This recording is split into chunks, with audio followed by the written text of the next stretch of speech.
Okay, so good morning. Quick video lang tayo. Ngayon ay June 10. Okay. So harvest pa talaga natin ito is June 13 by schedule. Yun yung 6 weeks niya. Pero kung makikita nyo, siksik na sila. Di katulad ng dati kong tanim. So yan. Talagang paulit-ulit kong sasabihin.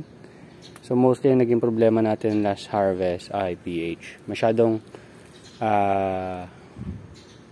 tawag na ba yan? Alkaline yung naging tubig natin last time. Kaya hindi sila naka-absorb na maayos ang nutrients. Kasi wala tayong binago sa timpla na nutrient solution. Ang pH yung medyo in-adjust natin. So, ito yung una kong hinarvest. Ito yung mga 10 ml yung pH down. Which is okay naman, no? Diba? Kung titingnan mo. So, dito, ito yung mga 7. The rest is 7 pH down. So, mag-harvest ako. Kung mapasin nyo, bawas na rin. Nung linggo, nag-harvest na ako 6 para sa kapatid ko. Ngayon ay mag-harvest tayo para sa ating client na umorder ng 1.5 kilo. So, every half kilo, binibigyan ko siya ng 5 peraso.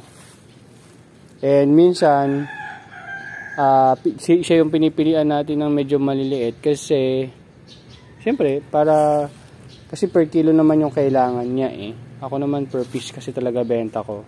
Pero parang pumapatak, mga 30 pesos each ang benta ko sa kanya. Kasi for church din naman yun. Para sa church din. Kaya inisip ko bigyan siya ng pula for experimentation. And hindi na naman masyadong lalaki ang scamander natin na yan. So i-release na natin yan. So far, so good. So maganda yung naging size natin ngayon. And bahala kong ubusin na to. Sunod na to. Para bukas may mga ano rin tayo orders. So kuha ko ngayon ng 15. Actually nasa 30 na yung mauubos natin. Wala pa tayong harvest time. Pero marami pa kasi yan. So, tingnan natin kung mauubos natin sa pwesto ni Kuya Jojo. Pero ang estimate ko lang kasi doon, 3 boxes. So, kung 3 boxes, ito lang yun. And marami pa tayo matitira. So, magano pa naman tayo.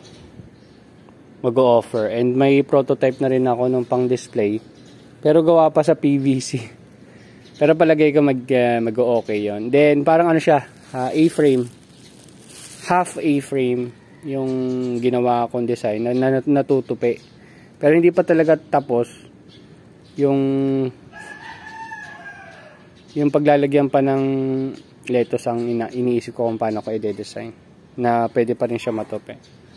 So ayan. So goods ang harvest ang size natin ngayon. Hindi lang siya masyadong pabilog kasi hindi naging gaanong intense ang sikat ng araw.